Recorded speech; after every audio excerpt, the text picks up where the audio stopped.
એની byte કરવાની છે આવડે, એટલે પછી અહીં બરાબર ચલ કરી રાખું છું ટેમ્પર બેમ્પર.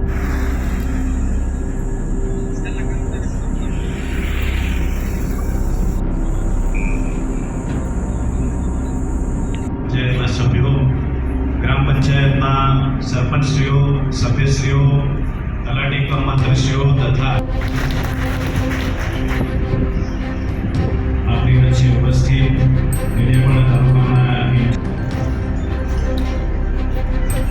મંચ પર ઉપસ્થિત ડેડિયાપાડા તાલુકા ભાજપા પ્રમુખ શ્રી મનસુખભાઈ વસાવા આજના કાર્યક્રમનો શુભારંભ કરશે. આજના કાર્યક્રમને જન્માષ્ટમીના વરદ હસ્તે શુભારંભ થઈ રહ્યો છે.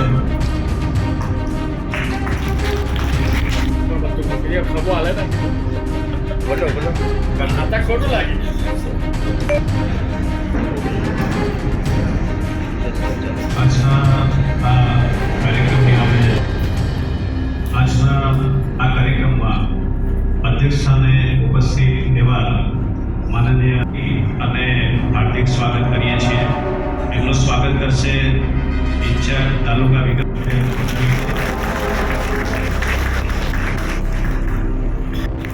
સાગરસિંહનો આજના કાર્યક્રમમાં આપણે હાર્દિક સ્વાગત કરીએ છીએ. બધાને હાર્દિક સ્વાગત છે. મંચ પર ઉપસ્થિત માજી જિલ્લા પંચાયતના પ્રમુખ શ્રી શંકરભાઈ વસાવા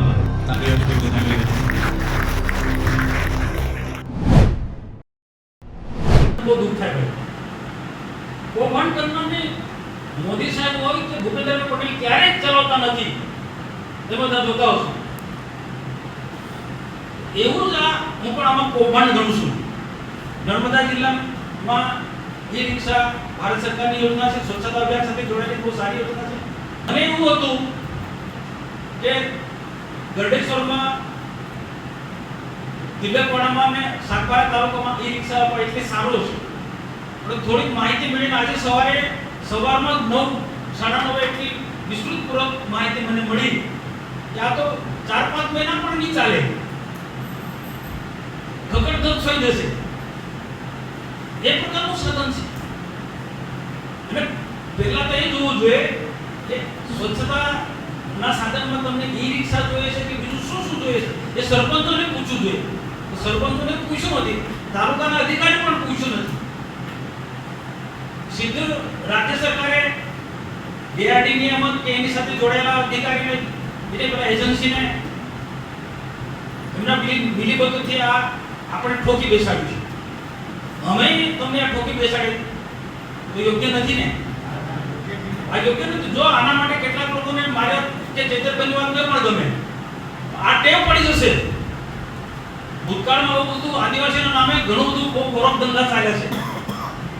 એના માટે આપણે જોતું આજે એ પ્રશ્ન જો ઊભો છે, મેં તો સરકારમાં રજૂઆત કરી, ભાઈ નલસી સર્વિસમાં ફેલ છે, એના જવાબદાર ગ્રામ પંચાયત અમે લોકો નથી, એ સરકારની એજન્સીઓ હશે. અને એમાં આ રિક્ષાની જેમ બધું ગરબડવાળું છે. આદિવાસી એરિયામાં કેમ આવું બધું થાય છે? જ્યાં આદિવાસી વિસ્તારની અંદર આવા પ્રોજેક્ટ આવતા હોય, એ ઠોકી બેસાડતા અને ફેલ ગયા હોય તો ફેર કરતા પહેલા એને રોકવા જોઈએ. પછી જયદરભાઈ ને અમે બેઠેલા અમે બધા આમાં એક મત છે કે આ ઈ રિક્ષા બજાર કિંમત એને હું તો કહું જયદરભાઈ 1.5 લાખ છે, પણ હું તો બધું કદાચ 2 લાખ હશે.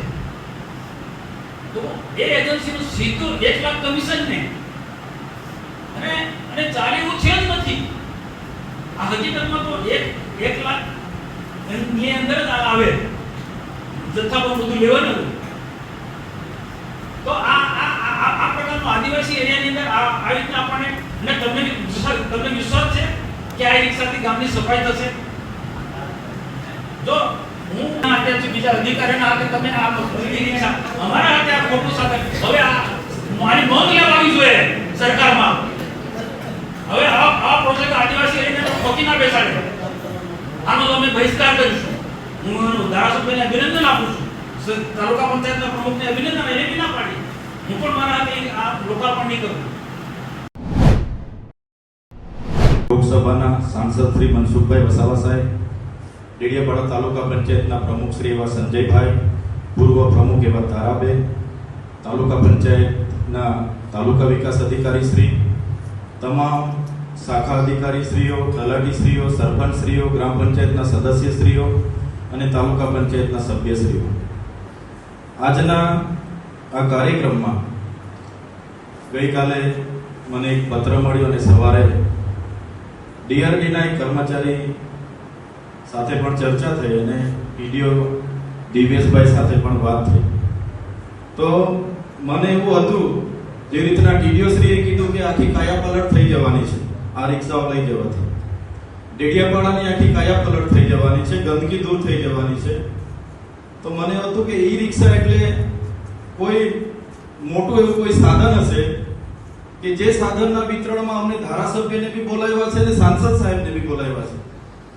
હવે અહીંયા આવીને જોયું તો નાની છકડી છે. હવે છકડીને સરપંચ લઈ તો જશે, ચાલો અમારા માન સન્માન તમારા બધાનો આગ્રહ છે, એ છકડીને લઈ તો જશે, પણ એ છકડીને લઈને ફરશે કોણ?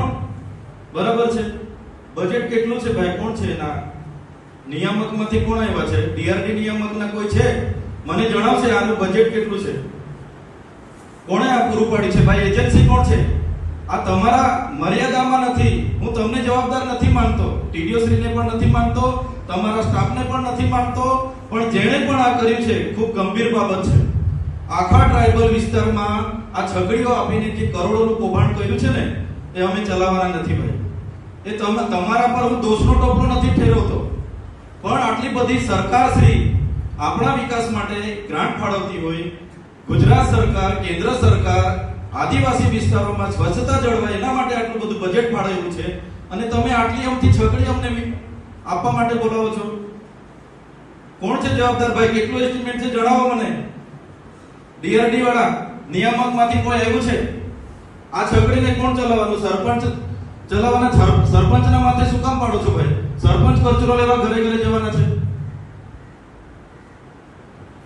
કોઈ ડ્રાઈવર મૂકશે ને પગાર કોણ આપશે? કચરો કોણ ઠાલવા જવાનું છે? આ છગડી લઈને કોણ ફરવાનું છે? બતાવો મને. આખા ટ્રાઇબલ વિસ્તારમાં કરોડોનું કૌભાંડ કર્યું છે. જેણે પણ કર્યું હોય, ગુજરાત સરકારના સેક્રેટરીએ કર્યું હોય કે નર્મદાના નિયામકે કર્યું હોય કે ડીડીઓએ કર્યું હોય, છોડવામાં નહીં આવશે. હું તમને તમારા પર, તમે નાના માણસ છો, ટીડીઓની હાથની વાત બી નથી, તમારા હાથની વાત બી નથી. બતાવો મને કોણે એસ્ટિમેટ બનાવ્યું ને આ કોણે સજેસ્ટ કર્યું આ રિક્ષાની છકડીને? આ છકડીને અમારે કાં લઈ ફરવાની છે? આધુનિક યુગમાં, ડિજિટલ યુગમાં તમે આ છકડીઓ આપીને અમને બાપુ બનાવવા આવ્યા છો. વર્ષો પહેલા રણજીત સિંહ ડીડીઓ હતા, એમણે ભારત સરકારને ખોટો રિપોર્ટ કર્યો કે નર્મદા જિલ્લો શૌચમુક્ત જિલ્લો થઈ ગયો, 100% શૌચાલયો બની ગયા, જાહેર શૌચાલયો બની ગયા, અને એવોર્ડ લઈને આવ્યા દિલ્હી જઈને. આવી રીતના બાપુ હવે બનવાના નથી. અમે સાંસદ સાહેબ અહીંયા બેઠા છે, હું બેઠો છું, કાલે ઉઠીને અમે વિતરણ કરીને અહીંયા ફોટા પડાવવા જઈએ ને છગડીતા પડી રહે એટલે અમારા પર માછલા થવા આવવાના છે. લોકો અમને પૂછે, અમારે જવાબ આપવાના છે. કેટલું એસ્ટિમેટ હતું ભાઈ? બતાવો તો ખરા. અમને તો બોલાવી લીધા છે, કોઈ મીડિયા વાળા અમને પૂછે તો અમારે શું જવાબ આપવાના ભાઈ? ડીઆરડી વાળા ભાઈ, ટીડીઓ શ્રી, કેટલું એસ્ટિમેટ હતું આ છગડીનું? બતાવો. હું કેવું 3,10,000 માં છકડી કેટલા ની આવે? બતાવો, લઈ આપો. અહીંયા બાજુમાં શોરૂમ છે એનો લઈ આપો. આ છકડી વાળી 3,10,000 માં છોટા હાથી આવે છે.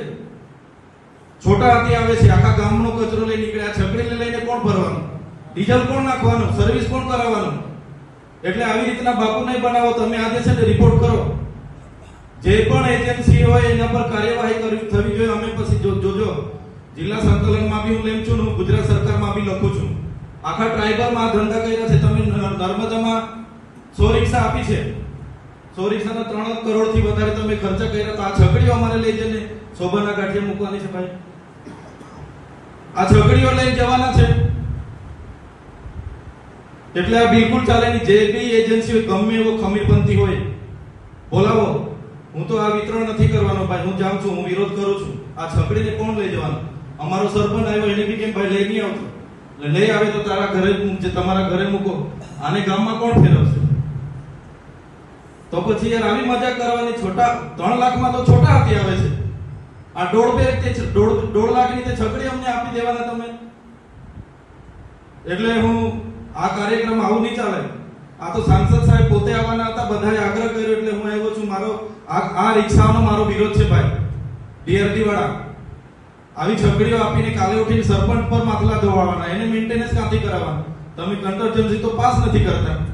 નળ સે જલ આખું ઊભું છે, એજન્સીઓને બધાને કામો આપી દીધા, હવે સરપંચના માથે પાડો કે સરપંચ મેન્ટેનન્સ કરશે. એ બિચારો ક્યાંથી કરવાનો છે? એટલે હું વધારે નથી કહેતો. ગુજરાત સરકાર, ભારત સરકાર ખૂબ જ ગંભીર છે. લોકોનું ઉત્થાન થાય, વિકાસ થાય. અમે ગૃહમાં બેસીએ છીએ, અમને ખબર છે સરકાર ખૂબ સારા પ્રયાસો કરે છે, આટલું મોટું બજેટ આવે છે, પણ આદિવાસી વિસ્તારમાં જાણે કોઈ ધ્યાન જ નહીં આપતું હોય. ગમે તે બિનજરૂરી યોજનાઓ તમે અહીંયા લાવીને મૂકી દેવ, અમને બોલાવીને વિતરણ કરાવી દેવ, ગામમાં જઈને પડી રહી છે. આગળ ટ્રેક્ટરો આપ્યા હતા તે એમ જ પડી રહેલા છે. કોઈ મેન્ટેનન્સ કરવાવાળો ડ્રાઈવર હોય તો કોઈ ચલાવવાનું ને. એ ટ્રેક્ટરો સરપંચ થોડો ગામમાં લઈને ફરવાનો. એટલે એની નિભાવણી કોણ કરશે? એનું સમારકામ કોણ કરશે? એની બી વાત કરો. એનું ડીઝલ કોણ ભરશે? એની બી વાત કરો. ને આ છકડી તો 1.5 લાખમાં મળે છે ભાઈ. વધીને 1,70,000 માં હશે. 3 લાખમાં તો છોટા હાથી મળે છે. તમે છોટા હાથી આપો, આ છકડી કોઈ લઈ નહીં જાય. આવી છકડી બરાબર છે. એટલે હું તો મારો ફોટો પડાવવા છકડી હાથે ઉભો નથી રહેવાનો. બરાબર, કાલે ઉઠી તો અમે બદનામ થયા છકડીઓના ચક્કરમાં. ગુજરાતમાં ટ્રાઇબલ વિસ્તારમાં 14 જિલ્લામાં આ છકડીઓ કેટલી આપી છે, કોણે આપી છે અને કોની ભલામણથી આપી છે, મેં ગુજરાત સરકારમાં હમણાં જ લખું છું. આપણા નિયામકે આજે આપણા જિલ્લામાં કર્યું છે એને પણ હમણાં જ લખું છું. અને જે પણ કાર્ય જવાબદાર હશે એના પર કાર્યવાહીની હું માંગ કરીશ. નહીં તો આવનારા દિવસોમાં કલેક્ટર હોય કે ડીડીઓ હોય એમના ચેમ્બરોમાં બી જવું પડશે તો અમે જઈશું. ધન્યવાદ.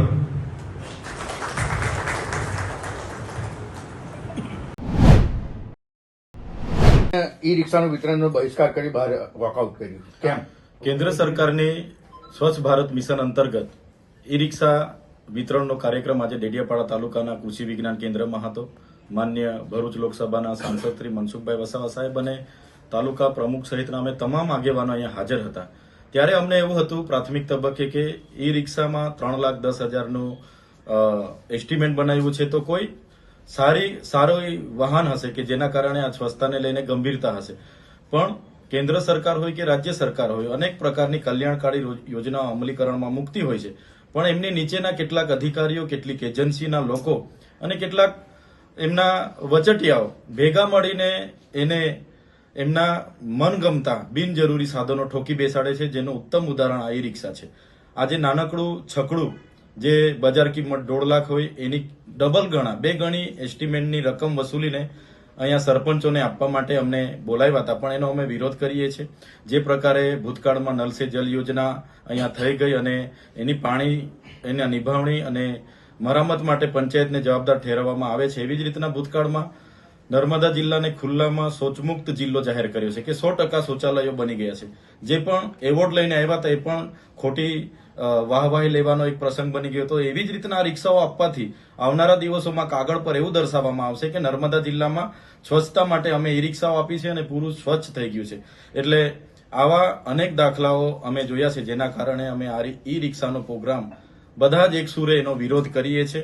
અને જે પણ એસ્ટિમેનો બન્યા છે એસ્ટિમેટના આધારે સારું વાહન પંચાયતવાળાને આપવામાં આવે અને સાયરન કે એની ડ્રાઈવર, એનું મેન્ટેનન્સ, એનું ડીઝલ તમામ વસ્તુ સાથે ગ્રામ પંચાયતને આપવામાં આવે. ગ્રામ પંચાયતની માંગણી લેવામાં આવે એવી અમારી સ્પષ્ટ માંગણી છે. આ ઈ રિક્ષાઓ નર્મદા જિલ્લામાં 100 જેટલી આપી છે અને આખા ટ્રાઇબલ વિસ્તારોમાં જેટલી પણ આપી હશે એ તમામનો અમે આવનારા સમયમાં વિરોધ કરીશું અને સરકારશ્રીનું ધ્યાન દોરીશું અને જે પણ લોકો આમાં જવાબદાર હશે એમના પર કાર્યવાહી કરવાની માંગ કરીશું. ચેતરભાઈ, કયા ડિપાર્ટમેન્ટની યોજના હતી? આ જિલ્લા ગ્રામ વિકાસ એજન્સી દ્વારા અમલીકરણ યોજના છે અને સ્વચ્છ ભારત મિશન જે કેન્દ્ર સરકાર પુરસ્કૃત યોજના છે એમાંથી એમણે 3,10,000 પંચાયતને ફાળવ્યા હતા અને એમાં ઈ વ્હીકલ આપવાની યોજના હતી, જે આખા ગામમાં ઘન કચરો હોય, લીલો કચરો હોય, સૂકો કચરો હોય ભેગો કરીને એક જગ્યાએ શોકપીટમાં નાખે.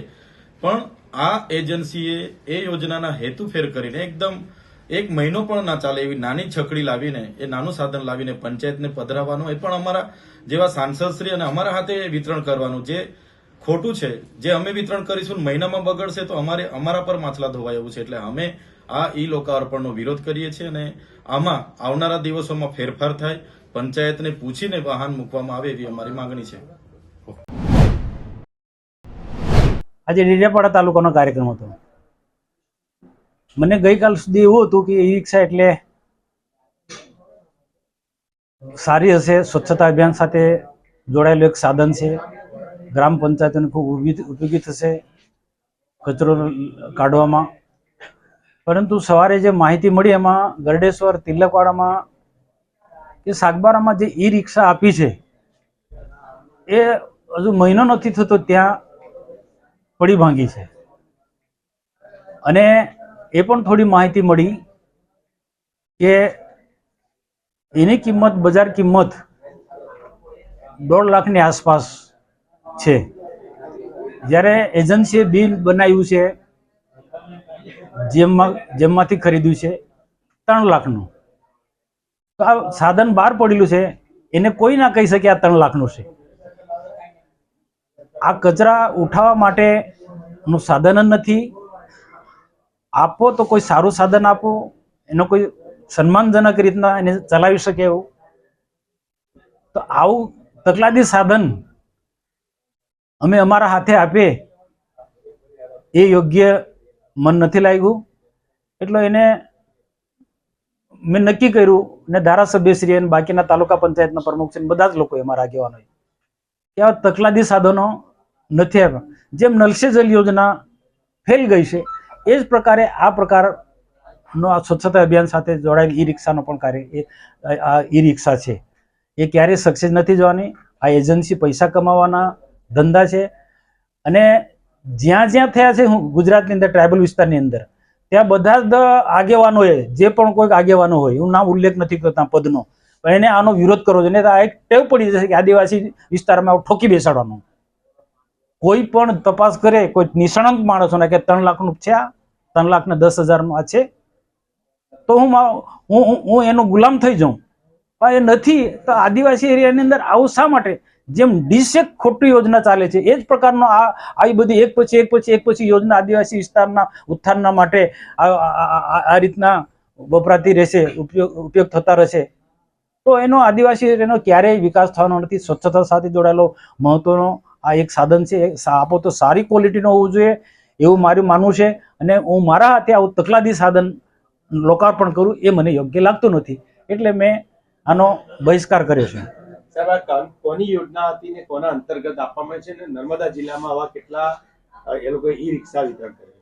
જો રાજ્ય સરકારનો, ભારત સરકારનો ઉદ્દેશ્ય ખૂબ સારો છે, પણ ત્યાર પછીના જે વચેટિયા હોય, એના જે ગાંધીનગરમાં બેઠેલા જે ખૂબ મોટા હોદ્દા ધરાવનારા લોકો, એમનો આ પ્લાનિંગ છે. આ એજન્સી સાથે મળી અને જીમમાં આ પ્રકારનો જીમ પદ્ધતિ જ ખોટી છે. તકલાદી સાધનો જીમમાં ખરીદાય છે. તો આ એક પ્રકારનું સેટિંગ છે.